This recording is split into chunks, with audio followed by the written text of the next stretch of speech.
One of the biggest mistakes that I see people making in fantasy basketball is early on in the season, they panic. They have a player who doesn't perform at the level that they expected, and they try to trade him away. Hey, can I just get scraps for my filet mignon? I'm telling you right now, stop in your tracks and watch this episode. We're going to run down some buy low and sell high candidates that you need to pay attention to for week 3 of the fantasy basketball season.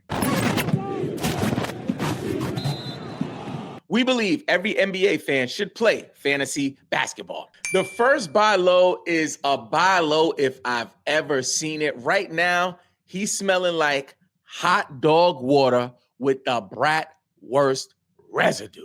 He is stinking up the joint. From the Houston Rockets, Amen Thompson. Now listen, I am a huge Thompson twin supporter, right? If you've watched this show, you know that we are down in the Atlanta area. We go to the OTE arena and we support that brand of basketball. And we believe in the Thompson twins.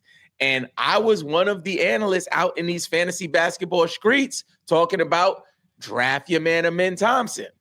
And I get it. If you listen to me, you probably like, Robin, I knew you would fail me. And I get it.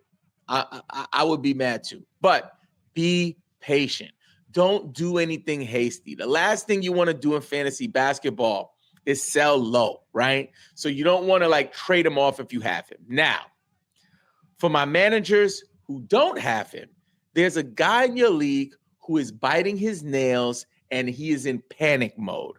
This is your opportunity to pounce. This is your opportunity to capitalize on his fears and his worries. So you want to buy low on Amen Thompson, right? This is a player that you want to buy low on.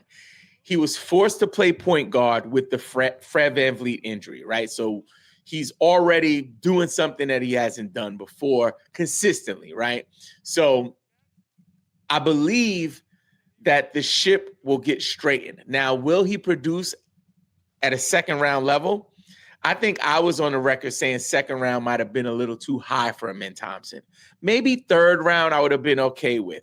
So I think we have to kind of get a grip in terms of what our expectations are for Amen, but I do believe there's still value there. And I know that you can get a heck of a deal on him right now if you made an offer. So he's not making threes right now, which is a big deal. There's also been a huge drop in his field goal percentage, which is leading to a lot of this decreased value. So just expect that your man turns it around. I have faith, and I know Amen, pray to heaven, Thompson will not disappoint us long term.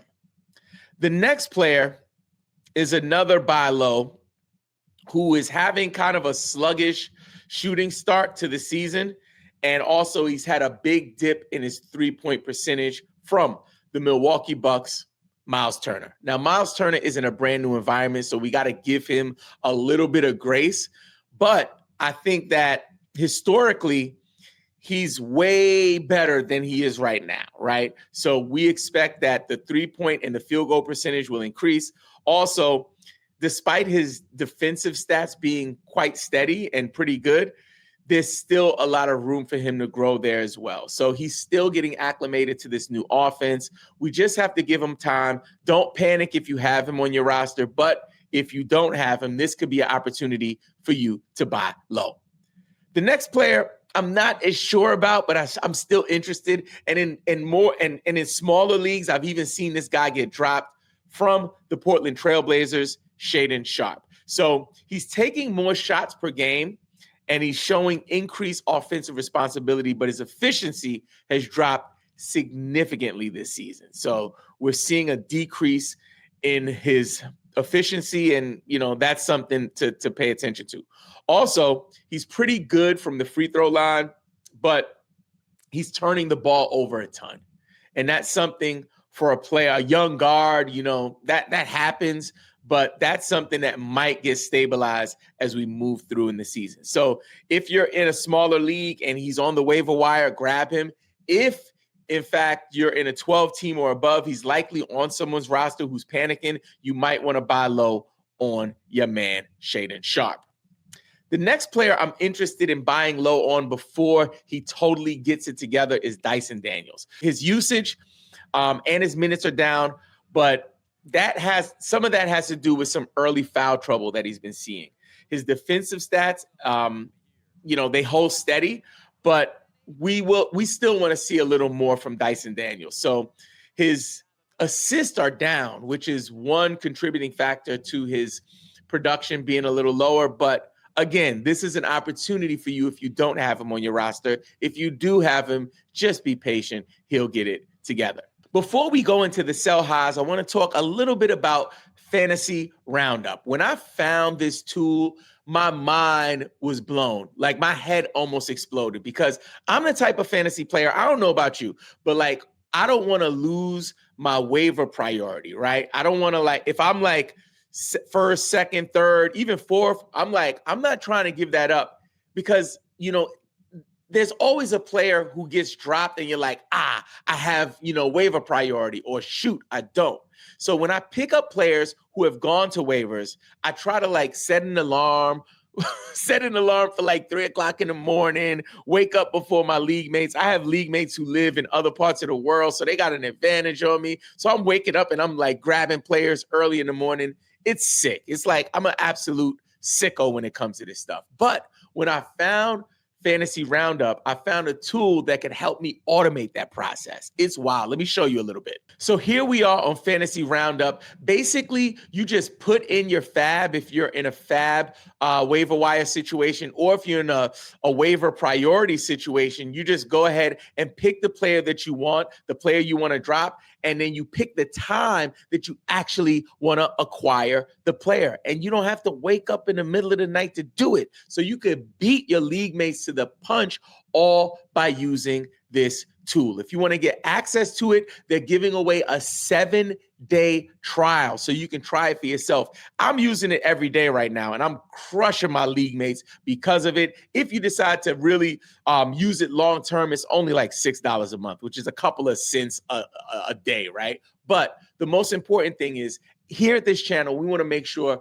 that every resource and every tool out there that will help you win. You want to make sure you're taking advantage of it. So right now, check out the pinned comment below or the description of this episode and try out Fantasy RoundUp. The first sell high player I want to talk about is Aaron Gordon. I don't know how he's continuing to produce, right? But he's not doing 50-point games every day, but this is something that we want to pay attention to. If you have him on your roster, you should be trying to actively make some deals right now, right? So for me, I don't have any Aaron Gordon stock. You have to take advantage of this. His current ranking is being boosted by his opening night performance, that 50-pointer, right? And honestly, don't expect this scoring to last. It's not sustainable. So I would move on from Aaron Gordon and sell high. The next player I want to take a look at is a player that was actually in one of our waiver wire episodes, Jaquez Jr. Jaquez is going off. He's extremely efficient, right? He's shooting 66% from the field, 90% from the free throw line. But this is not sustainable. This will come down.